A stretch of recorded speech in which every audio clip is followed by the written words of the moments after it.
How to write a good essay. It's a bewitching question, and it's one I'm going to answer in approximately 2 minutes, and then we'll go on to something else which is dependent on that, which is how to use a good quotation. An essay is about a presentation of not only your ideas, but also the ideas that you've acquired which prove that you understand the subject. When we're thinking about the essay, we're particularly thinking about these brief essays which we write in examinations, which are going to last, 3/4 of an hour. But the same principles will also work by extension, simply by expanding what here we're going to refer to as paragraphs. So an essay is made up of a series of units, let's say 5 units. We're going to write them down, 1, 2, 3, 4, 5, and we might call these paragraphs. Unit 1 would be the introduction, and Unit 5 would be the conclusion. Units 2 and 3, paragraphs 2 and 3, are those paragraphs where you are going to demonstrate to the reader that you know what you're talking about. These paragraphs need to establish that everything is balanced. So, for example, in an argumentative essay, maybe paragraph 2 would be the reasons for the proposition, and paragraph 3 would be the reasons against the proposition. But there's a certain leeway here. Maybe paragraph 2 would be your main reasons for and your main reasons against, and paragraph 3 would be your subsidiary reasons for and against. Now, there is only one way to write an essay, and that is to plan it. And the plan, the important bit of the plan, is not necessarily about everything that is in the essay. I've seen some plans where people have written so much, they might just well have written the essay anyway. The plan is about what you don't say, about what you're not going to say at the beginning. The plan is about getting your main ideas, your best ideas on paper, and then saving them for the crunch. Paragraph 4. Paragraph 4 is where you establish very clearly that maybe some of the points in paragraphs 2 or 3 are not points you agree with. You also maybe add your own special bit of information. It is that bit of information which is so important, which is so vital to your essay, and which is vital to your getting the good mark at the end. Paragraph 4, the crunch, is probably going to be your longest paragraph. It's going to be the paragraph where you back up your facts with good quotations. It's going to be the paragraph where you present your argument in a clever, logical, ordered way. Now, a point about length here, just very quickly. Paragraphs 1 and paragraphs 5 are probably going to be quite brief. Paragraph 1, you establish how you intend to answer the question. Paragraph 5 follows naturally from the crunch. Paragraph 5 is exactly what it says on the bottle. It is the conclusion of all this discussion. If you want to start in paragraph 5 making a new discussion, if you want to start a new idea, you might as well write a new essay. It's a waste of your time to add anything new to paragraph 5. Paragraph 5 concludes what you've been writing. It follows naturally.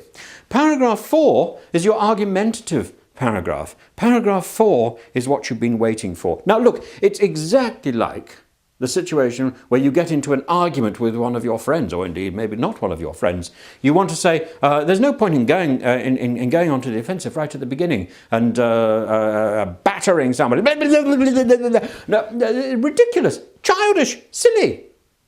You listen very politely to what somebody else has got to say. Oh yes, I understand. And you reason with them how clever your points are, how wise is your position. But paragraph 4, 1, 2, 3 reasons why your position is wrong, and bang! You've flawed them, you've destroyed them, you've established your own point of view very calmly and very brilliantly by conceding that they also had a point of view too, but that it was wrong. Now, as an addition to this talk, here we've got our 5-paragraph system for the essay. We've also got to consider how we defend and how we back up points, and we do this with the quotation.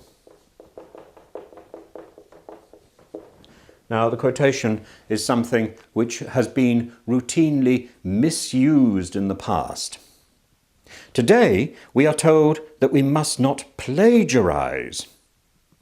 This would have been a nonsensical concept to a first century Greek or a first century Roman. They routinely adopted somebody else's name to give credibility to their writings. This is something that we're not allowed to do. We're also supposed to attribute our quotations. We're supposed to tell people where we got them from. Now, that's the legal business out of the way. What you've got to do is to use a quotation in a clever way. Now, imagine you've got 6 brilliant quotations. You've got 35 or 40 minutes in which to write your essay. You're probably not going to have time to use all 6 of those quotations.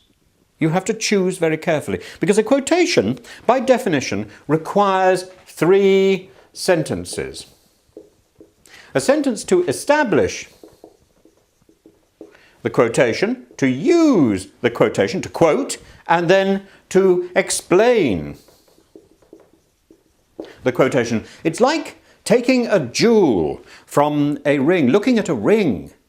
And you look at the ring and you think, oh gosh, what a wonderful ring, how bright and glistening it is, how sparkly it is. And then you take the jewel out of the ring, if you're a jeweler, and you look at that again and you can turn it round and you can see it by many different facets. Well, in your essay, you're only interested in 1 or 2 facets. You're not interested in the whole thing. So you have to apply your quotation. You have to apply that jewel, put it back into its setting in the ring.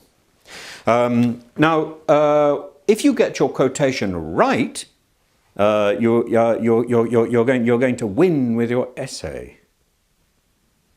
You can't use every quotation that you've got in your head.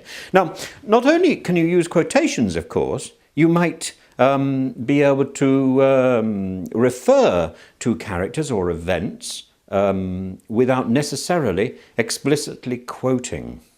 This is useful too. But the art of the quotation requires these 3 points. These 3 sentences: establishing, using the quotation, and explaining the quotation. There is no point in making your quotation longer than the things that you are writing. I have seen essays where the quotation is twice the length of the original work written by the student. This is absurd. Your quotation should be brief and ad rem, to the point.